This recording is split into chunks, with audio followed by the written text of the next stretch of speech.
வைணவ திருத்தலங்களில் மிகவும் பிரசித்தி பெற்றதுமான 108 திவ்ய தேசங்களில் ஒன்றான திருப்புல்லானி என்னும் ஆதி ஜெகநாத பெருமாள் ஆலயம். இத்திருத்தலமானது ராமநாதபுரம் மாவட்டத்தில் உள்ள ராம்நாடு என்னும் ஊரிலிருந்து சுமார் 10 கிலோமீட்டர் தொலைவில் அமைந்துள்ளது. ஆதி ஜெகநாத பெருமாள் ஆலயம் சயன கோலத்தில் ராமன் இருக்கும் திருத்தலம் இதுவே ஆகும். சீதையை மீட்க இலங்கை செல்ல ராமர் கடலில் பாலம் அமைப்பதற்காக சமுத்திரராஜனிடம் அனுமதி கேட்டு 3 நாட்கள் காத்திருந்தார் ராமபிரான். அப்போது தர்ப்பைப்புல்லின் மீது சயனம் கொண்டார் ராமர். ஆதிசேஷன் மீது தர்ப்பைப்புல் விரித்து அதில் சயனிக்கும் அற்புத காட்சியளிக்கின்றார் ராமபிரான். சீதையை மீட்கச் செல்லும் முன் தங்கியிருந்த தலம் என்பதால் இங்கு சீதாதேவி கிடையாது. லட்சுமணனின் வடிவமாக ஆதிசேஷன் இருப்பதால் லட்சுமணனும் கிடையாது. ஆஞ்சநேயர் மட்டுமே ராமபிரானோடு அமர்ந்துள்ளார். மூலஸ்தானத்தில் பாலம் அமைக்க ஆலோசனை செய்த சூரியன், சந்திரன், தேவர்கள் இருக்கின்றார்கள். தசரத மகாராஜாவுக்கு 6000 மனைவிகள் இருந்தாலும் நாட்டை ஆள ஆண்மகவு இல்லை என்று ஆதி ஜெகநாத பெருமாளை இங்குதான் வந்து வேண்டினார். இதன் காரணமாக புத்திர காமேஷ்டி யாகம் தசரத மகாராஜாவால் இங்கு நடத்தப்பட்டது.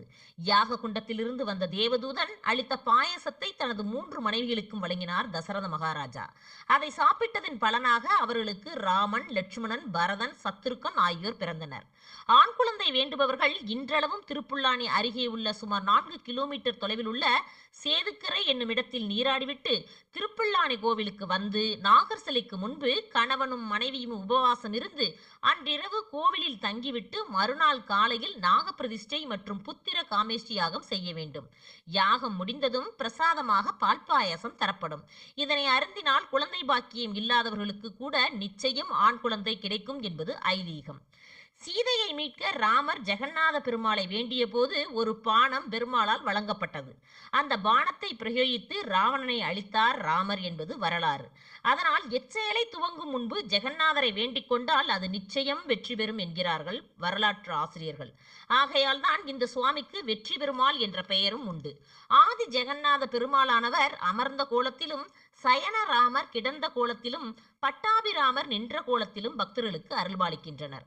இறைவனானவர் நின்றும் அமர்ந்தும் கிடந்தும் காட்சியளித்து அருள்பாலிக்கும் அற்புத திருத்தலம் இதுவே ஆகும். இத்திருத்தலத்தில்தான் மகாவிஷ்ணுவின் 5 வடிவங்களையும் 3 கோலங்களையும் ஒரே நேரத்தில் தரிசிக்கும் அற்புத தலம் இதுவே ஆகும். பொதுவாக பெருமாள் தலங்களில் சுவாமி குறிப்பிட்ட சில நாட்கள் மட்டுமே தாயாருடன் இணைந்து காட்சி தருவார்.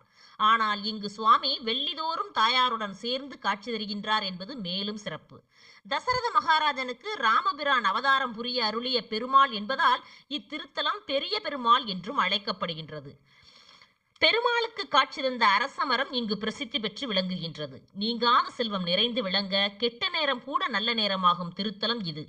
இத்திருத்தலத்தில் ராமபிரானின் பாதம் பட்ட மண்ணில் நாமும் கால்பதிப்போம் வாருங்கள். வாழ்க வளமுடன்.